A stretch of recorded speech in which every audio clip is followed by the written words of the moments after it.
Why do you keep falling for the same type of person, even when you know it never ends well? You promise yourself, this time will be different, but somehow, you end up right back in the same painful dynamic. What if the real reason isn't bad luck or poor judgment, but something hidden deep in your psyche? Carl Jung, the pioneering psychologist, revealed that our relationships are rarely accidents. Instead, they're mirrors, reflecting unconscious patterns we haven't yet faced. Whether it's the partner who's emotionally distant, overly critical, or unpredictably volatile, these recurring choices aren't random. They're driven by invisible forces, unresolved wounds, rejected parts of ourselves, and even echoes of past relationships we're unconsciously trying to repair. In this video, we'll explore Jung's groundbreaking ideas, like the shadow, animus, and repetition compulsion, to uncover why you're stuck in this loop and, more importantly, how to break free. Because once you see the pattern, you can finally change it. Carl Jung's concept of the shadow reveals one of the most uncomfortable truths about love. The traits we can't stand in others are often the ones we've disowned in ourselves. When we reject parts of who we are, whether it's anger, neediness, or vulnerability, we don't just bury them, we unconsciously seek them out in the people we date. It's as if the psyche is trying to complete itself by drawing in what's missing, even if it comes in a destructive form. For example, someone who was taught that anger is unacceptable might suppress their own frustrations, only to repeatedly end up with partners who are explosively angry. On the surface, it seems like bad luck, but Jung would argue it's no accident. The shadow doesn't disappear just because we ignore it. It lurks in our blind spots, shaping our attractions without our conscious awareness. The very thing we resist in ourselves becomes magnetic in someone else, pulling us into relationships that feel frustratingly familiar. This dynamic becomes even more complex when we consider Jung's idea of the anima and animus, the unconscious feminine and masculine aspects of our psyche. These archetypes shape our deepest fantasies about love, often based on early experiences with caregivers or influential figures in our lives. For instance, you grew up with a distant father, you might unconsciously associate love with longing, leading you to pursue partners who are just out of reach. Or if you admired a parent's strength but also feared their control, you could find yourself torn between craving dominance and resenting it in your relationships. The problem isn't just that these unconscious ideals exist. It's that they trick us into believing we're seeking love when, in reality, we're replaying old scripts. We mistake intensity for connection, longing for passion, and dysfunction for depth, because on some level, it feels like love even when it hurts. This repetition isn't just psychological, it's almost gravitational. The more unresolved our inner conflicts, the more we're pulled toward people who embody them. A person who struggles with self-worth may keep choosing partners who subtly reinforce their inadequacy, not because they want to suffer, but because it aligns with their unconscious self-image.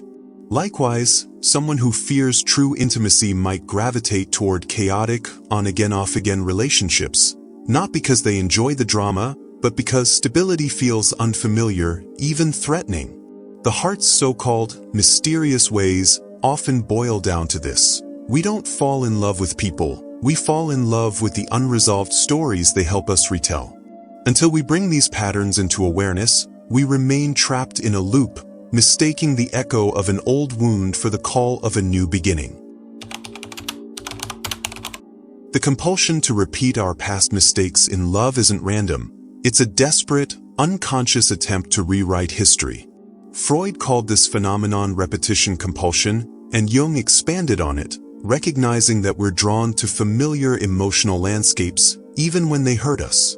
If you grew up with a distant parent, for example, you might continually chase partners who are just out of reach, not because you enjoy the pain, but because some buried part of you believes that this time, you'll finally win their love. It's as if the unconscious mind is convinced that by reliving the same dynamic, it can somehow undo the original wound. But instead of healing, we only deepen the groove of the pattern, reinforcing the very pain we're trying to escape. The cruel irony is that the more we try to fix the past through new relationships, the more we chain ourselves to it. This is why so many people find themselves trapped in cycles of toxic love. Not because they don't know any better, but because dysfunction feels like love.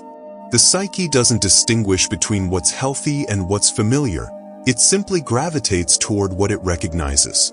If love in childhood was intertwined with neglect, inconsistency, or even abuse, then as adults, we may interpret those same qualities as signals of connection. A stable, loving partner might feel boring or even suspicious, not because there's anything wrong with them, but because their kindness doesn't match the emotional blueprint we've internalized. The heart is a creature of habit, and its deepest loyalty is often to the past, not to happiness. Beneath all of this lies a quiet, often unacknowledged fear, the terror of true intimacy. Healthy love requires vulnerability, the courage to be seen without defenses, and the willingness to let go of old identities. But if your sense of self was built around earning love, surviving chaos, or enduring emotional absence, then stepping into a secure relationship can feel like losing yourself. It's easier to stay in a dysfunctional loop, where the script is predictable, than to face the terrifying freedom of being truly known. We cling to the devil we know because, in a twisted way, it gives us the illusion of control. Better to replay the same pain than risk the unknown, even if the unknown is love. Until we confront this fear, we remain prisoners of repetition, choosing the safety of our suffering over the uncertainty of healing.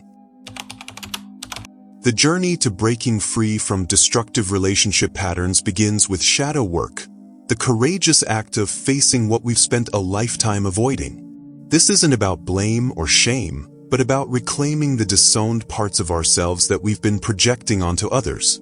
When we find ourselves repeatedly irritated by a partner's behavior, that's often a clue pointing to something within us that needs acknowledgement. The controlling partner, the needy lover, the emotionally distant one, they're all mirrors showing us aspects of ourselves we've denied.